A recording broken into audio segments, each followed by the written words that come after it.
Ողջույն։ Այսօր կներկայացնենք նյարդային համակարգը պոլիվագալ տեսության տեսանկյունից։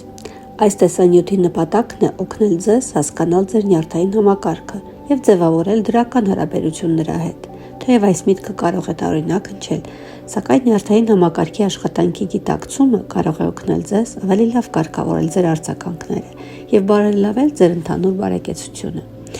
Մեր նյարդային համակարգը, հատկապես ինքնավար նյարդային համակարգը, autonomic nervous system-ի նկատի ունեմ,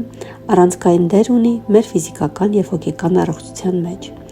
Այն վերահսկում է մեր սրտի բաբախը, շնչառությունը, մարսողությունը, սթրեսի արձագանքները։ Երբ այս համակարգը խաթարվում է, հաճախ քրոնիկ սթրեսի կամ տրավմայի պատճառով կարող են առաջանալ տարբեր առողջական խնդիրներ, ինչպիսիք են աուտոիմունային հիվանդությունները, բարձրայրան ճնշում, տագնապային խանգարումներ, դիպրեսիա, հետտրավմատիկ սթրեսի խանգարում, կախվածություններ եւ այլն։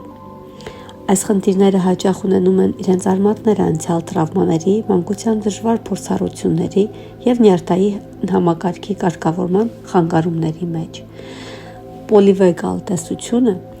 որը մշակվել է նեյրոգիտնական Սթիվեն Փորջեսի կողմից, բացատրում է, թե ինչպես է մեր նյարդային համակարգը արձագանքում ապահովության կամ վտանգի ազդակներին։ Տեսության շնորհիվ մենք կարող ենք հասկանալ, որ մեր վարքագիծը հաճախ հիմնված է ոչ թե ընտրության, այլ նյարդային արձագանքի վրա։ Հաճախ նույնիսկ ապահով միջավայրում մենք կարող ենք տագնապ զգալ, սիրտը սկսում է արագ բաբախել, շունչը կտրվում է։ Այս ամենը տեղի է ունենում շատ արագ եւ առանց մեր գիտակցման վերահսկման։ Ըստ Սթիվեն Փորջեսի, մեր նյարդային համակարգը մշտապես կանավորում է շրջակա միջավայրը, անվտանգությամբ կամ վտանգի նշաններ հայտնաբերելու համար։ Նույնիսկ երբ իրական վտանգ չկա, մեր մարմինը կարող է արձագանքել, ակտիվացնելով տագնապի ֆիզիոլոգիական նշաններ, ինչպիսիք են արագ սրտխփոցը եւ շնչառության խանգարումը։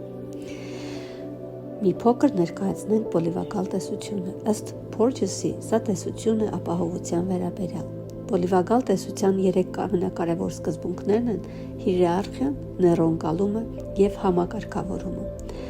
Այս տեսության համաձայն մեր նյարդային համակարգը ունի 3 հիմնական ռեժիմ, որոնք էլ հիերարխիկ են։ Դրանք են վենտրալ ռեժիմը, սիմպաթիկ ռեժիմը եւ դորսալ ռեժիմը։ Վենտրալ ռեժիմ։ Այս ռեժիմում մենք զգում ենք ապահովություն, կարող ենք կապ հաստատել ուրիշների հետ, զգալ կապված, սիրել եւ ստեղծագործել։ Սրտի բաբախը հավասարակշռված է, շունչը հանգիստ։ Սա մեր կարգավորված վիճակն է։ Սիմպաթիկ ռեժիմ։ Սիմպաթիկ ռեժիմը անվանում են նաեւ պայքար կամ փախուս ռեժիմ, fight or flight։ Ակտիվանում է, երբ մեր համակարգը ընկալում է վտանգ, շնչառությունը արագանում է, մարդը կարող է դառնալ նյարդայնացած, անհամբեր, վախեցած կամ զայրացած։ Եվ դորսալ ռեժիմ։ Դորսալ ռեժիմ կամ քարացած, սառեցում, անգլերեն freezing։ Ակտիվանում է, երբ վտանգը ընկալվում է որպես անհաղթահարելի, կամ երբ մարդը երկար մնում է սիմպաթիկ ռեժիմում, հետո իջնում է դորսալ։ Մարդը կարող է զգալ հյուծվածություն, անտարբերություն, վախ, անճարություն, տխրություն։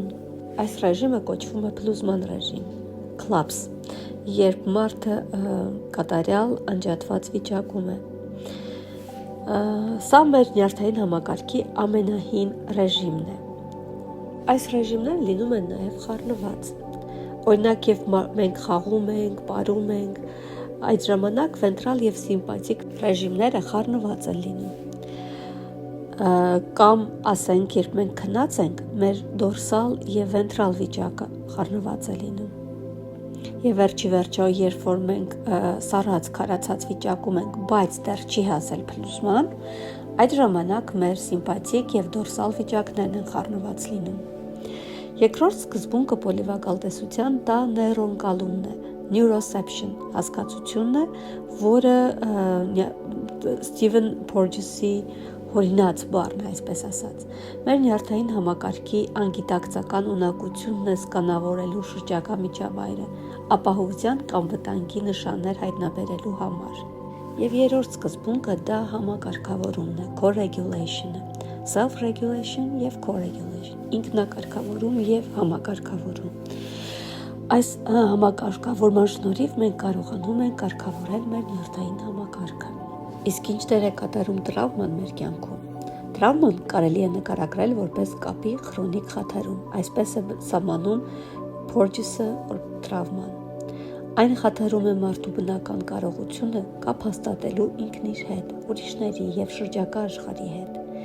Եվ տրավման չի ճանաչվում, չի ընդունվում կամ չի վերամշակվում մեր նյարդային համակարգը, մնում է սիմպաթիկ կամ դորսալ վիճակում երկար ժամանակ։ Այսինքն մենք սկսում ենք ապրել ոչ թե մեր ներկա իրականության, այլ անցյալի ապահովության բացակայության զգացողության մեջ։ Այսպիսով, ճանաչելով մեր նյարդային համակարգը և նրա հիմնական սկզբունքները, մենք կարող ենք վերականգնել, ամրապնդել ինքնակարգավորման և համակարգման մեր հմտությունները, որոնք կարևոր դեր ունեն նյարդային համակարգի վերականգնման գործում։ Պոլիվակալ տեսությունը առաջարկում է մի շարք մոտեցումներ նյարդային համակարգի կարգավորման և համակարգավորման համար և տրավմայի հաղթահարման համար։ Օրինակ, խորը շնչառական վարժություններ։ Այս մեթոդները օգնում են վերականգնել նյարդային համակարգի հավասարակշռությունը, բարելավել ֆիզիկական և հոգեկան առողջությունը և նպաստել ընդհանուր բարեկեցությունը։ Հուսով եմ, ձեզ օգտակար եղավ։ Շնորհակալ եմ։ Այսօր այսքանը։